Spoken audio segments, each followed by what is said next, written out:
dry land therein. Under the zenith of that one is the site whereon the man was slain, who without sin was born and lived, Jesus Christ, obviously. Your feet this minute press upon a little sphere whose rounded skin forms the judicous other outward face. Here it is morning. When it is evening, there. The one whose hair was like a ladder for us is still positioned as he was before. Again, this is kind of medieval astronomy at play. On this side, he fell down from heaven. So again, we're back to now you understand why we've saved some of those readings from the New Testament and Old Testament until now. On this side, he fell down from heaven. The earth, which till then stood out here, impelled by fear, veiled itself in the sea and issued forth in our own hemisphere. In other words, Satan's falling into the earth created all the disturbances that we've seen. And possibly, but now appears on this side, fled its birth, and rushing upward like a cavity, left a cavity, this hollow where we stand. There is below, as far from Beelzebub, again, one of the other names for Satan, as one can be within his tomb. Beelzebub, by the way, Lord of Flies. We're going to have more about these names of Satan when we study our Milton. And of course, we're going to come back to it when we do Golding's Lord of Flies. And we're going to ask, why is that novel called Lord of Flies? And it has something to do with Beelzebub and flies and a head of a pig. It has a lot to do with stepping into a grove, an open area in the middle of trees. We're back. We're going to be playing so many games. That's why you read a lot of this stuff in the first semester with me, so that we can read those 20th century and, of course, now 21st century novels that will have such bearing for us, okay? Within his tomb, a place one cannot know by sight, but by the sound a little runnel makes, as it winds the hollow rock its flow is worn, descending through its winding channel. We're reminded, of course, of Aeneas and Virgil going up, Aeneas in Virgil's Aeneid, with the Sibyl Aeneas going up out of the twin gates. You'll remember in Aeneid 6, and we had horn and ivory, and the ivory of the fault strings, and that's the one he goes through. We're playing a very similar game here, right? To get back up to the shining world from there, my guide and I went into that hidden tunnel, and following its path, we took no care to rest, but climbed. At first, then I, he first, then I, the same way. We've gone all the way through hell this way. Dante follows Virgil. So far through a round aperture, I saw appear some of the beautiful things that heaven bears. When we came forth, and once more saw the stars. 2 observations for your notes. Every one of the 3 canticles of the Divine Comedy end with the word stars. I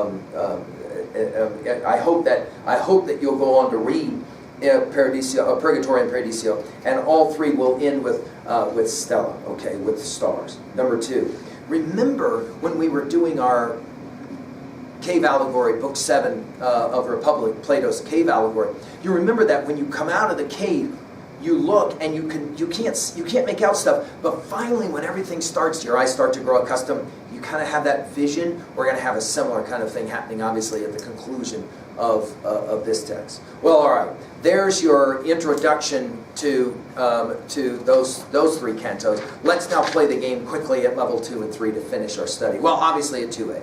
Betrayal is the worst imaginable sin because, of course, it's the one that has the greatest effect. And therefore, Judas Iscariot's betrayal, the worst imaginable because it led to everything. Of course, there is that interesting other side of it. With the betrayal by Judas, we have the potentiality, if we're Dante and his Catholic faith, we have the potentiality of salvation, right? In the same way that killing, for Brutus and Cassius, killing Julius Caesar led to the rise of Caesar Augustus, which for Virgil was a way more important person in history anyway. Another major message is, of course, that the deeper in hell we go, the more beast-like, right? So that by the end, we're biting on somebody else's head. It's grotesque. Finally, notice this one. After all of this, I once had a student that said, really? That's it? I read this whole poem just so I could get to see what Satan looks like, and I get no description at all, and then he's chewing with 3 heads and 3 mouths on 3 different people, and that is it. That's all that we've got? Satan is, in the end, absolutely nothing. Only a few lines given. Now, what's going on there? Well, I think you can make your own speculation. Scholars have pointed out one of the things that Dante is wanting to show is the same thing that Milton will show in Paradise Lost, only with maybe a little bit more profundity. That is to say, once Satan is thrown out of hell, he goes from being beautiful to being hideous, and there's nothing to be said about it. He is stuck in ice, chewing on those three bodies, and that's all Satan is anymore. Well, since we're there, let's speak of the symbolism. Obviously, Satan himself is the conquered evil, not the victorious evil, the conquered evil. And that's not to say that Satan doesn't win. I mean, obviously, look at all the people who are in hell. But what he does mean is that, for Dante, God is the one in control.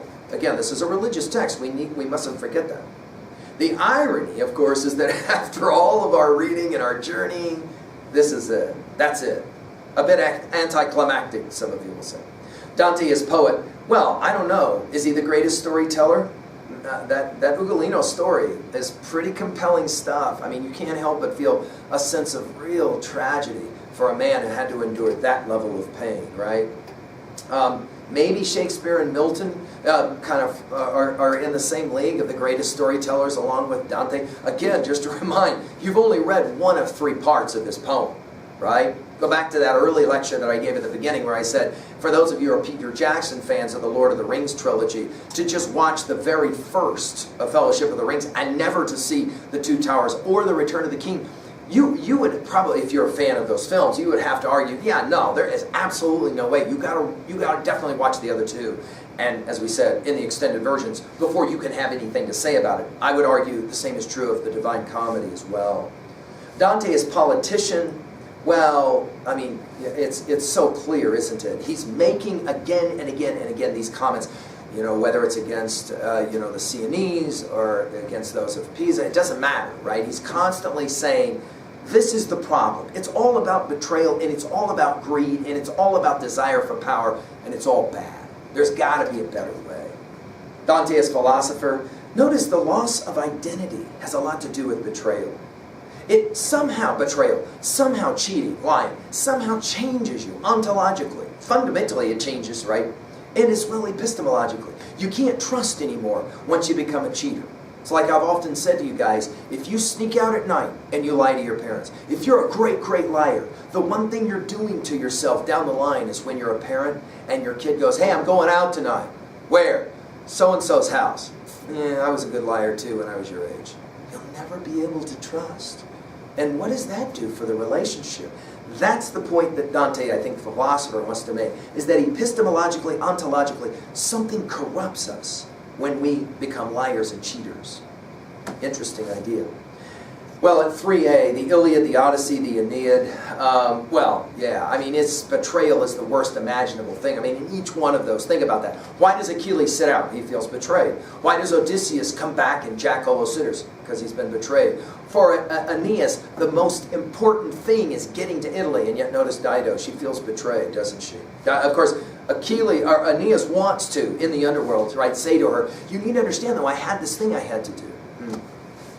Well, what is for you the best betrayal text?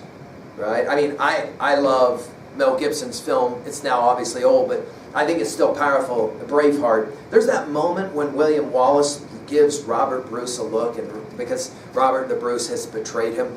That to me is some of the most compelling single moment acting to represent what betrayal means and what it does. Well, the other 3A texts. I mean, there's so many here. Shakespeare's trust issues in Macbeth and Othello and King Lear. I mean, we got all of that coming for us. We're going to see some of that built off of these cantos. But I really want you to write down, and I've mentioned it so many times now, Milton's Paradise Lost. I will say in a review lecture to follow this lecture that the reason we've done all this reading is so that we can get ready to read our Shakespeare, our Milton, and then ultimately our T.S. Eliot. Well, speaking of T.S. Eliot, let's jump now to finally 3B, and then I actually want to finish with T.S. Eliot. 3B questions. To make this real to you, what was a time that you betrayed others, and what was a time you were betrayed? And is it true it kind of changed you in some way? It changed your view of yourself ontologically. It changed your understanding epistemologically of how you trust and how you feel certainty. Well, there it is. Dante's Inferno. Let's finish now with a couple of 3B questions. So, what do you think? Does it work for you? Is it instructional in any way?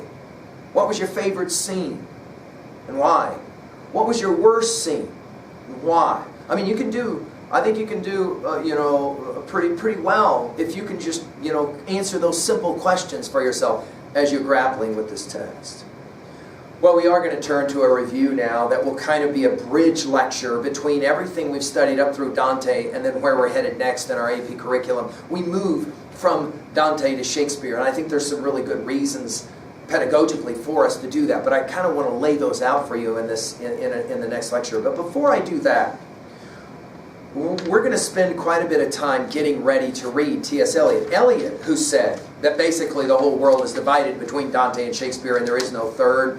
I think that's probably a hyperbole when he said it. I think he knew he was speaking hyperbolically. But, there's a good argument to be made that Dante assumes everything that came before and prepared the way for Shakespeare. Think about it. We'll use 1600 as our date for Shakespeare because that's the year we think Hamlet was performed on stage. Think about how that works. 300 years from the 1300 of Dante's Inferno to the 1600 of Hamlet. And we got a long ways to go, but I think it's important for us to see the contiguity between the two. But ultimately, we're going to be messing around with T.S. Eliot. And when we get to T.S. Eliot, we're going to do The Hollow Men. We're going to do Love Song of J. Alfred Prufrock again. We will do Wasteland. That will 1922. That's the important poem of T.S. Eliot's. But then we're going to look at his four quartets. And the very last of the four quartets, Little Getting. And the last lines that were written. And some have argued these were the last lines that T.S. Eliot ever wrote of legitimate poetry. And they run something like this.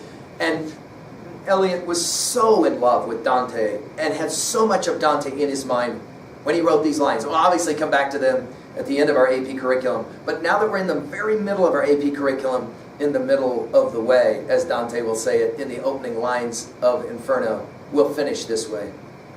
We shall not cease from exploration, and the end of all of our exploring will be to arrive where we started and know the place for the first time.